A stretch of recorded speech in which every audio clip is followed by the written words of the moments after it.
Sir ఇప్పుడు అంటే చాలామంది అంటారు, లైక్ చాలామంది రియల్ ఎస్టేట్ వాళ్ళ దగ్గర ఒక్క మాట ఖచ్చితంగా వింటాం.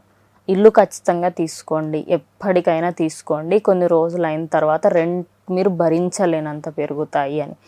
దుబాయ్లో ఇప్పుడు ఎందుకంటే రెంటల్ కూడా ఉంది అండ్ అలాగే ఓన్గా కూడా కొనుక్కునే అవకాశం ఉంది. మరి దుబాయ్లో కూడా ఇలా అయ్యే అవకాశం ఉంది అంటే రెంటల్ మరీ ఎక్కువ ప్రైస్ అయిపోవడము అంటే ఇప్పుడు ఇన్వెస్ట్ చేస్తే అప్పటికి ఫ్యూచర్లో బెనిఫిట్ అవుతుందా వాళ్ళకు?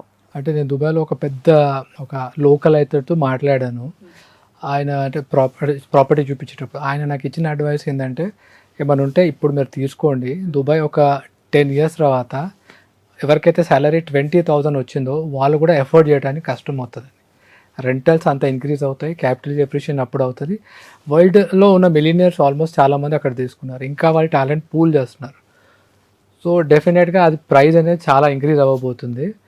అండ్ ఫ్యూచర్లో 20,000 అనేది అంటే ఆల్మోస్ట్ మీకు 5 lakhs శాలరీ ఉన్న వాళ్ళు కూడా అక్కడ సస్టైన్ అవ్వడానికి కష్టం అవుతుంది. సో అప్రిషియేషన్ అనేది చాలా ఎక్కువ ఉంటుంది. సో ఇప్పుడు తీసుకోవడం అనేది మంచి ఆలోచనే. And more over 17 to 18% rental appreciation అవుతూ వచ్చింది. ఇప్పుడు కొంచెం 10 to 15% అవుతుంది, కానీ రెంటల్ అప్రిషియేషన్ అయితే అవుతూనే ఉంది. పాపులేషన్ కూడా వాళ్ళు ఇంక్రీజ్ చేస్తున్నారు కాబట్టి డెఫినెట్గా అప్రిషియేషన్ ఉంటుంది. ఓ 15 years తర్వాత మళ్ళీ కొంచెం తగ్గొచ్చేమో, కానీ ఇప్పుడు మటుకు ఇట్స్ అంటే ప్రతి వాళ్ళు రైట్ టైం టు ఇన్వెస్ట్ అంటారు. నేను అక్కడ ఉంటున్నాను, ఇక్కడ ఉన్నాను.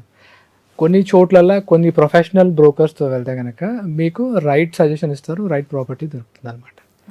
If you take there are Emaar, Nakheel, Damac properties, Dubai properties, Sobha developers, Ellington, చాలామంది ఉన్నారు. ఇండియన్ డెవలపర్స్ ఉన్నారు, లోకల్ దుబాయ్ ప్రాపర్టీస్ ఉన్నారు. మనకి వాళ్ళే కూడా కొన్ని ప్రాజెక్టులో మనకి తక్కువ క్యాపిటల్ ఎప్రిషియేషన్ ఉంటుంది, కొన్ని ప్రాజెక్టులో ఎక్కువ క్యాపిటల్ ఎప్రిషియేషన్ వస్తుంది. మనం ఏ ప్రాజెక్ట్ తీసుకుంటే బెటర్ అనేది ఒక ప్రొఫెషనల్ బ్రోకర్ చెప్పగలుగుతాడు. So you have to approach him. You will not pay anything to him. Developer pay to him. So you can approach him at any cost. మీరు direct developer దగ్గరికి వెళ్ళినా కూడా మీకు అదే ప్రైస్ ఉంటుంది, అతని దగ్గర వెళ్ళినా కూడా అదే ప్రైస్ ఉంటుంది. సో మీరు ఎవరి దగ్గరికైనా వెళ్ళండి, కానీ వేరే కంట్రీస్ వాళ్ళ దగ్గరికి వెళ్ళేటప్పుడు అంటే మోస్ట్లీ ఇక్కడ ఏంటంటే వేరే కంట్రీస్ నుంచి అమ్మాయిలు వాళ్ళే ఉంటారు. మనోళ్ళు అక్కడికి వెళ్ళినప్పుడు సరే అమ్మాయి కదా చెప్పింది కదా ఇంటామని చెప్పేసి వెళ్తారు. వాళ్ళు ఏదో ప్రాపర్టీ ఇప్పించేస్తారు. వాళ్ళకేంటి ప్రాపర్టీ అమ్మిపించారు. మనం ఏంటంటే మన స్టేట్ మన ప్లేస్ నుంచి వచ్చాడు, రైట్ ప్రాపర్టీ ఇప్పకపోతే బాగోదు, రేపు నాకు రెఫరెన్స్ కూడా రాదు, ఏమైనా మొక్కం చూసుకోవాల్సి ఉంటుంది అని చెప్పేసి కొంచెం భయంలో. ప్లస్ యాజ్ ఎ ప్రొఫెషనల్ డెఫినెట్గా మంచి ప్రాపర్టీ చూపిస్తాం.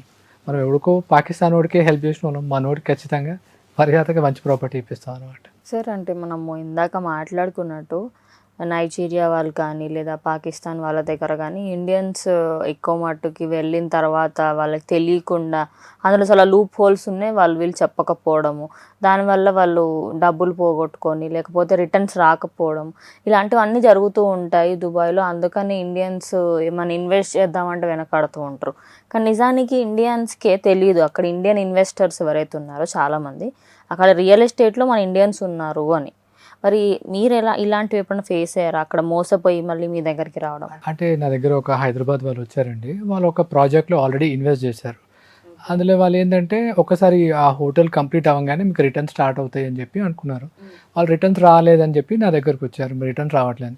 వాళ్ళకి ఎవరో ఉజ్బెకిస్తాన్ వాళ్ళు 3 years బ్యాక్ అమ్మాడు అనమాట. అమ్మితే వాళ్ళు అప్పుడు తీసుకున్నారు. 3 years తర్వాత వస్తే రిటర్న్స్ ఇంకా రావట్లేదు. నేను ఆ కంపెనీ గురించి నాకు ఐడియా ఉంది, నేను ఆల్రెడీ అగ్రిమెంట్ అంతా చదివాను. ఆ అగ్రిమెంట్ చూడకుండా చెప్పాను నేను, ఈ కంపెనీలో ఒక క్లాజ్ ఉందండి, ఆ హోటల్ కంప్లీట్ అయితే కాదు, హోటల్ ఆపరేషనల్ కావాలి. వాళ్ళు టైఅప్ కోసము వేరే కంపెనీ గురించి చూస్తున్నారు. అది ఆపరేషన్ అయ్యాకే హోటల్ స్ట్రక్చర్ వచ్చేసింది, అంతా అయిపోయింది. ఆపరేషన్ చేయడానికి వాళ్ళకి 2 years టైం పడింది. సో ఆ 2 years వరకు వాళ్ళకి ROI అనేది రాదు. సుమారు వాళ్ళు ఇన్వెస్ట్ చేసింది 5 crore, వాళ్ళకి పర్ ఇయర్ అరౌండ్ 8% చొప్పున రావాలి. ఓకే, అరౌండ్ 40 lakhs వరకు రావాలి. అది రావటం లేదు. సో నేను ఆ క్లాజ్ చెప్పి 2 years తర్వాత మీకు స్టార్ట్ అవుతుంది, వాళ్ళు ఎవరైతే ఉన్నారో వాళ్ళు మీకు ముందే చెప్పాల్సి ఉండేది, వాళ్ళు చెప్పకుండా మీకు అమ్మేశారు. సో ఎప్పుడైనా అగ్రిమెంట్ ముందు చదవాలి, లేకపోతే ప్రొఫెషనల్ బ్రోకర్ దగ్గరికి వెళ్ళాలి.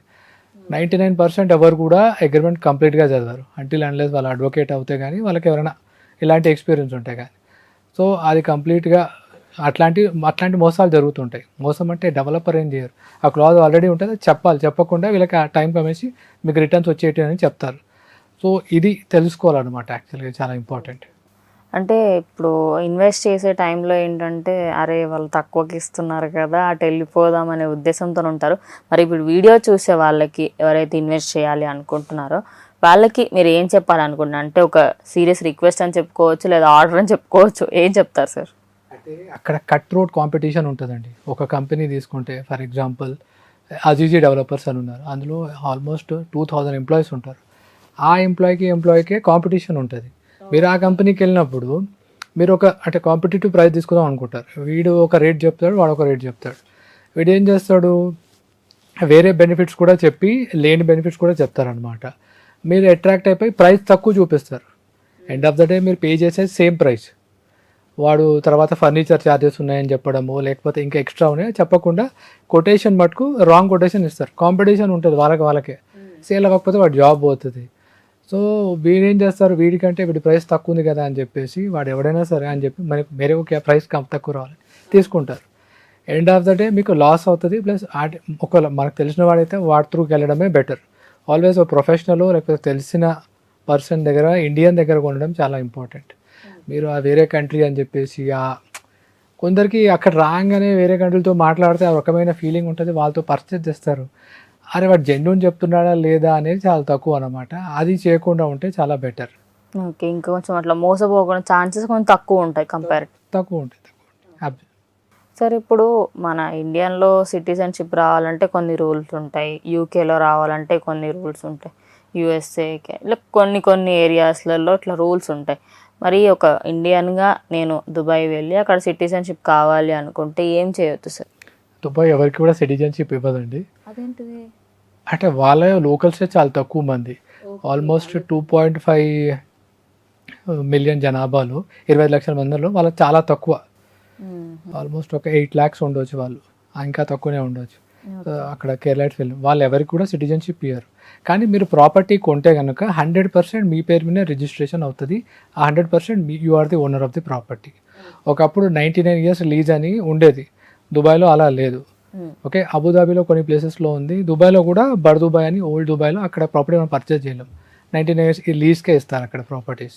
మోస్ట్లీ 100% మీదే అవుతుంది. తర్వాత మీ నెక్స్ట్ జనరేషన్ వాళ్ళకి మీరు ప్రాపర్టీ ఇవ్వచ్చు అనమాట. ఓన్లీ ఇద్దరు పేరు మీద రిజిస్ట్రేషన్ అవుతుంది, నలుగురు పేరు మీద 5 పేరు మీద అవ్వదు. ఇద్దరు పేరు మీద ప్రాపర్టీ రిజిస్ట్రేషన్ అవుతాం, ఒకటే జాయింట్ వైఫ్ అండ్ హస్బెండ్, ఇంకా లేకపోతే ఇద్దరు పేరు మీద అలాగా.